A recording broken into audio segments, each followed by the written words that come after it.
I'm here because I am a roaring lion crying out righteousness. I was watching Tucker Carlson the other day, and he had Mike Tyson on in an interview. And, you know, this probably, with all the other kind of news going on, I think let's just do something different. You're tired of hearing about Trump. You're tired of hearing about the January 6th committee and a bunch of other things. You're tired of hearing about Title 42 and all those, migrants crossing the border down there in El Paso. By the way, I thought El Paso, and Juarez, Mexico, I thought it was, temperatures always in the 80s down there. People down there are wearing leather coats and a bunch of other, they're wrapped up like they're in the North Pole. That's in the south of the border, Mexico, that cold there? I didn't know that. Anyway, so the Title 42, I think, has been extended. El Paso has been overrun by and these people are coming in from all over everywhere, mainly from Argentina, a lot of them. By the way, the Argentina soccer team won the World Cup the other day, and they're down there in Argentina now. They've been for the last 3 days. They've been at a big party. Anyway, but at any rate, Mike Tyson was interviewed by Tucker Carlson. So let's change the tempo and bring up Mike Tyson and Tucker Carlson. Now, Mike is going to say some words that are a little bit offensive. I want to apologize ahead of this event of some of the things he's going to say that are I wouldn't use those words, and I didn't ask the engineer to edit those words out. It's a couple of things that he says that I think a little bit offensive. Please don't hold it against me. But the other thing is I thought I'd let them run as a true artist to give color to who this man truly is. But please, if you're offended by it, you might want to turn me off right now if you think it's not, and if you are offended, then please forgive me. All right, Mr. Engineer. By the way, it's a pretty long clip too, by the way. But I thought it was an interesting interview. I told you the first part of our conversation with Mike Tyson last night, one of the most interesting interviews we've ever done.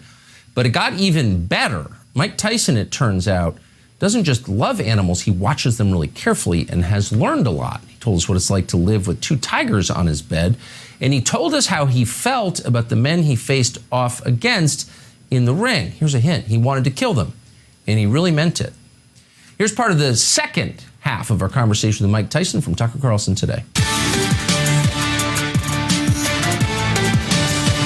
How did you feel about the guys you were in the ring with? I wanted to kill them. Well, I can tell. Why did, I'm laughing nervously. You really felt that way? You wanted Yeah. How did you get yourself into a frame of mind where you wanted to kill them? Just think about who I am. I don't want to go back there no more. I don't want to be in that poverty state of mind anymore. Not from a physical perspective. I don't want to be poverty-stricken here. Yeah. So would you sit and think about it before a fight? Think about the guy you were fighting? Absolutely. The more you hurt them, the higher you go in life. That's just my mentality. That's the more you hurt them, the more people love you. Wow, that's pretty intense and true, I guess. So when you knocked him out, you were satisfied, happy? Oh, I don't even want to say yeah, kind of, yeah. What don't you want to say? It wasn't good enough. At that time in my life, it wasn't good enough. You wanted to keep going? I wanted to crush his spirit. I don't want him to ever think he could beat me. Fear is like fire. If you know how to control it, it keeps us all warm. It feeds our food. It heats our food and everything. But if you let it get out of control, it'll destroy you and everything around you. That's such a smart point. How do you keep it in its box where it's the nuclear reactor that fuels you, but it's not the forest fire that destroys? I don't know. I was programmed. I could be in a room with a bunch of really bad, or you may consider bad, but very interesting people that I maybe shouldn't be able to leave that room. But it's just my projection of how I feel, and I project it on everyone else. Have you, in the years since those fights, have you stayed in touch with any of the guys you fought? Holyfield. Holyfield. We're business partners. And the THC gummy business. And all the marijuana stuff pretty much. We're getting ready to do what are we doing? The bites, mic bites, the part of Holyfield's ear that was missing. We're getting ready to come out with that. And we've been very successful with that. And I'm so happy that he's gonna, this is what I say, all right, listen to this. We're the only fighters in the history of the world that's still getting paid from a fight 25 years ago. It's true. Who's doing that? Do you still have tigers? No, I have little kids. If I didn't have kids, just me and her, we would. So when your kids get older, you're gonna have tigers again? No, I'm not gonna be strong enough to handle them. You gotta be tough with them sometimes. Really? Yeah. Oh, they understand. Listen, not the tigers as much because they get offended. They get depressed when you reprimand them. But lions are like dogs. Hey, sick him. Hey, get over here. Just like dogs. Cheetahs too. Cheetahs are more dogs. Cheetahs bark. They don't growl like cats or purr. They bite. They bark. So some cats are in the dog family. Really? Mm-hmm. So a cheetah behaves like a dog? Yes, they're a cheetah and a lion. Tigers not so, but you can tell them what to do. When they tag somebody, that jump on you, they come and chill out with you. Tigers are not like that. They just want to hang out with you alone. They don't want to be friends with no one else. Is it dangerous to have friends over when you got tigers? I normally don't. I have them in the cage when the friends come over. Do you? You're saying as you get older and you become less aggressive, the cats can smell that. Yeah, they know. Listen, they have to be put in their place. The tiger knows he has to be put in his place.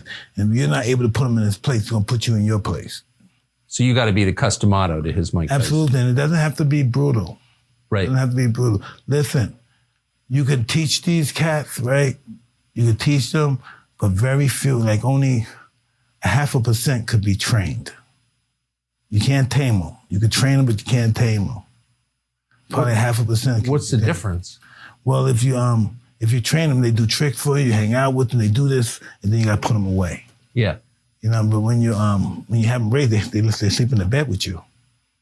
You can do that? Yeah.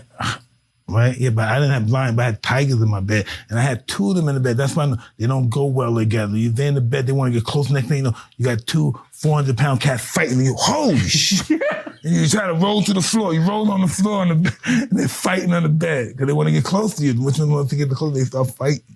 How do you break up a tiger fight? I don't. You know what I mean? Just one of them beats the hell out of one, then he runs to me, the other one try to get behind me, and this guy comes out. It's like 3 a.m. in your bedroom? They start fighting. What the?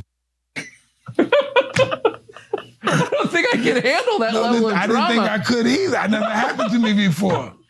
I used to have them since they're first born. They slept with me, hanging out with me, and this never happened before. Never thought about bringing them up. They come upstairs, they hang out. But listen, if they ever fought, I get up. They leave. Listen, the whole house you have to leave. Yeah, they fought. Oh God. Oh, I have to get the whole house flushed out, man. Why? It's so. Oh man, you can't. You think somebody threw the nuclear bomb on you or something, man? You can't breathe. Oh, the musk. Yeah. Ooh, they're spraying that stuff everywhere. And listen, and if you're not careful, sometimes they do this to you, and then they walk by and pow, they hit you with the piss. Holy shit! They piss on you sometimes. They do out of contempt or love, or why do they do that? Sometimes you piss them off. Sometimes they're doing jokes on you, and they piss on you. They just walk by and they rub up to you, they rub, get your face licking, and they walk, pow, and it comes from the back, and it comes out. It doesn't go like drop down and come back, pow, you're right, and the smell of the piss, holy. It's really strong, huh? Oh man, you listen. Ammonia don't have nothing on that. Really? Whoa, you can pass out, man. You gotta see it, man. And when they do it, listen, it comes out like a spray and pop, boom, the tail goes up and it goes, bow, boom, it hits you. What the fuck? And you die from the smell. The smell is worse than that. Oh, man. How long did you have big cats in your house? 14 years, 13 years, like that. When people came in, I took them to their cage where they run around and stuff at. Did you ever worry you were going to get bitten? I should have been.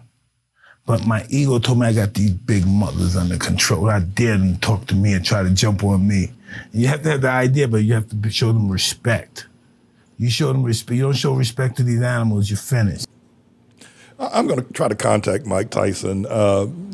I watched Iron Mike fight. I did like boxing. I don't follow him anymore, but I followed him and Muhammad Ali, obviously, and a few other people. But Mike seems to be an interesting person. You know, we have an elder in our church. His name is Elder Noah Ramos, and he's very good with animals. He's very good with cats, very good with dogs. And a cat and a dog normally, under normal circumstances, will just fight one another. But Elder Noah is an extraordinarily gifted individual, and he's a businessman. He runs what is now known as Noah's Love Boat, and we saluted him this past Saturday as the small business. By small business, I don't mean he's small, but he's not IBM or he's not AT&T or something like that, you know, business, as the small businessman of the year. And quiet as it's kept, Elder Noah, the money that he earns downtown in one of the toughest business markets on planet Earth, New York City, and he gives well over $25,000 a year to the church. That's amazing. And he does it right out of Noah's Love Boat. But I see that Mike Tyson also obviously just has an instinct. I mean, to sleep in the bed with tigers, you go to sleep with a tiger on each side of you, and then you wake up, they're fighting one another because they want to get close to you. That's amazing. That's amazing and he, you know, and he knows instinctively how to train them, how to talk to them, and he knows this. So a tiger don't want to be a friend with nobody but you. If he's your friend, tell everybody else to take a walk. And then they'll hit you, and then they urinate on you and play a joke on you. Fascinating. And I thought you might have been interested in seeing that. And I pray that Elder Noah Ramos gets an opportunity to see that as well. I don't know if I want to see him trying to train tigers, but he certainly knows how to train cats and dogs and birds and a bunch of other things that he has. That's a part of Noah's Love Boat. So that we pray was interesting for you.